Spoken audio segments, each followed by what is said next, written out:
Before you pick your first Warhammer 40K army, ask one question. What are you actually trying to get out of this hobby? When I first looked at Warhammer, I came from board games. So in my head, I was like, this plays on a tabletop. Board games play on a tabletop. How different can it really be? Yeah, I was completely wrong. Warhammer is not just a game. It is a building, painting, collecting, lore, army list, mission, local game stores, and somehow convincing yourself that a box of tiny plastic soldiers is a responsible purchase. So before you buy a starter box, or you're waiting for 11th edition to drop, grabbing a combat patrol, you're chasing Armageddon, or picking the coolest army because of the rule of cool, slow down for a second. Your first purchase should also answer a question for you. The question is, how soon do you want to play this game? Build and paint your first, jump into the edition launch, or are you still trying to figure out if miniature wargaming is even for you? With 11th edition coming in hot, picking the wrong starting point can leave you with models you don't want, rules that are changing, or a giant box you bought because the internet told you to. So before you pick your army, pick what you want to do first. Right now is a pretty weird time for 40K. You got the Armageddon box launching, you got all these new changes and rules. It's a lot to take in at once, and everything looks awesome, but it's also hard to know what exactly you need to get. Games Workshop has revealed the Warhammer 40K Armageddon as the big launch box for this new edition. It has your Space Marines going up against the Orcs. You get the rules, some mission content, data cards, and enough plastic to make, I believe, 63 models. A launch box can be a great start if it fits what you want to do. It becomes a problem when the box becomes not the army focus you're attending. So the first question is not what army. Most beginners start by asking, what army should I buy? That makes sense, because faction choice is the fun part. What kind of lore draws you in? But your army is not the first decision. Your first decision is, what kind of Warhammer experience do you want? A person who wants to play next weekend should not start the same as someone who wants a painting project. A person chasing the new edition launch should not start the same as someone who has never clipped a model off the sprue before.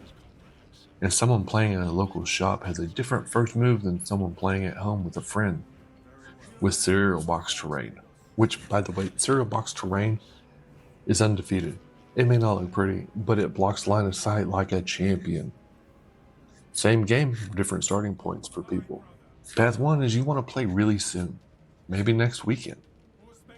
So if your goal is to play games fast, your first thing is finding the table. Where are you actually going to play at? A Warhammer store, a local game shop, a friend's house, club night, or your kitchen table? That matters because the table tells you what to buy.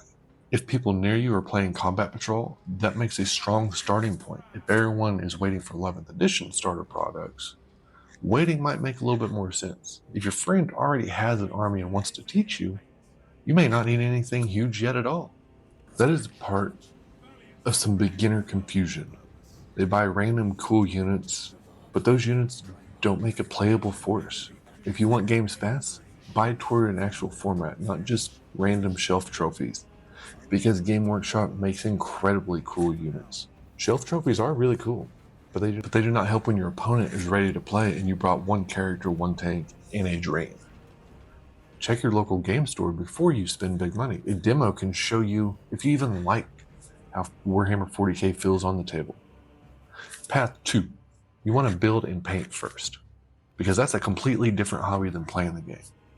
So maybe you're not trying to play next weekend. Maybe you saw the model and thought, I just want to build and paint those. That's a valid starting point too. Warhammer happens before the model reaches the battlefield. You clip pieces from the sprue, clean mold lines, glue tiny parts together, prime the model, paint it, mess up the shoulder pad, then you fix it. And you call the mistake battle damage. For me, painting is the part I have to fight through. I like the finished model, but getting there is where the hobby starts testing my patience. So if you're new to miniature wargaming, do not start with a mountain of models. Start with a small box, one squad, one character maybe, one project that you can finish. Because once you finish it, that will build on top of it. And that will help you build your other unit. Your first milestone is building and painting something, looking at it and thinking, I want to do another one. That tells you more than any tier list on the internet will. Then we have part 3. You want the 11th edition launch box because FOMO just kicked your ass. Now let's talk about the new edition player. You want the new rules, the new box, the new missions, and the feeling of starting when everyone else is getting excited. That can be a great time to jump in, but only if the launch box fits your personality. Armageddon makes sense if you want Space Marines or Orcs. The new edition material and bigger project, it makes even more sense if you can split it with a friend. But Armageddon does not make sense for everyone. I get this personally because I'm kind of on the fence too. Part of me looks at the box and thinks, this is really cool. I might want that. The other part is asking, do I actually want everything in there, or is this just FOMO kicking in?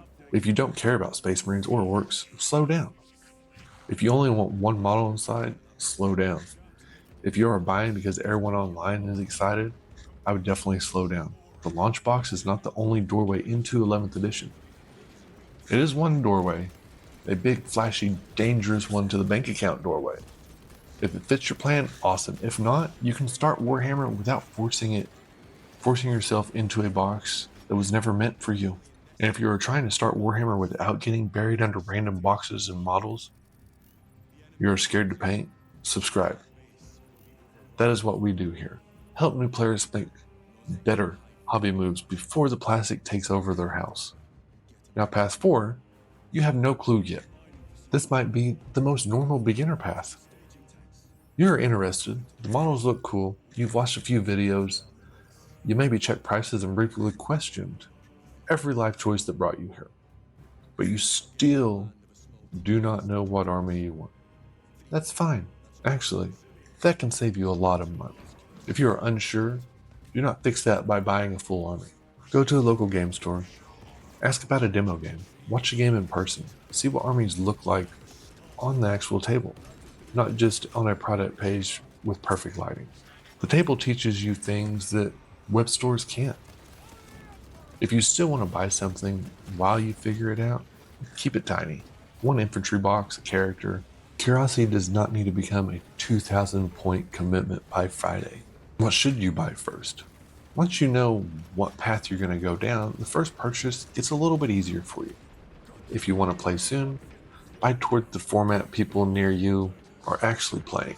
If you want to build something and paint first, get one box you're excited to finish, plus the basics, your clippers, your plastic glue if needed, some primer, a few paints, and a decent brush. A couple different paint types. You got it was Citadel paint, now it's Warhammer paint. They're okay. The pots are a little tough to get out of. I prefer Army Painter paints because they have the dropper bottle, and it's a lot easier to put on your wet palette, and just Army Painter makes good hobby products for wargaming. I will drop a couple of affiliate links in here. They do help the channel grow. You can use them or don't use them, but I would recommend using someone's affiliate link to get a little bit of a discount and help that channel grow. Now back to the video. If you want the launch box experience, look at Armageddon carefully. Do you want Space Marines? Do you want the Orcs? Can you split the box? Do you have time to build the box? Because that's 62 models. That's going to take some time. If the answer is, I don't know, but everyone says it's good value, that is not a plan. That's FOMO kicking in. If you're unsure, try before you commit. Watch a game, ask for a demo, borrow models if it's possible. Most game stores have extra models you can run around with and play.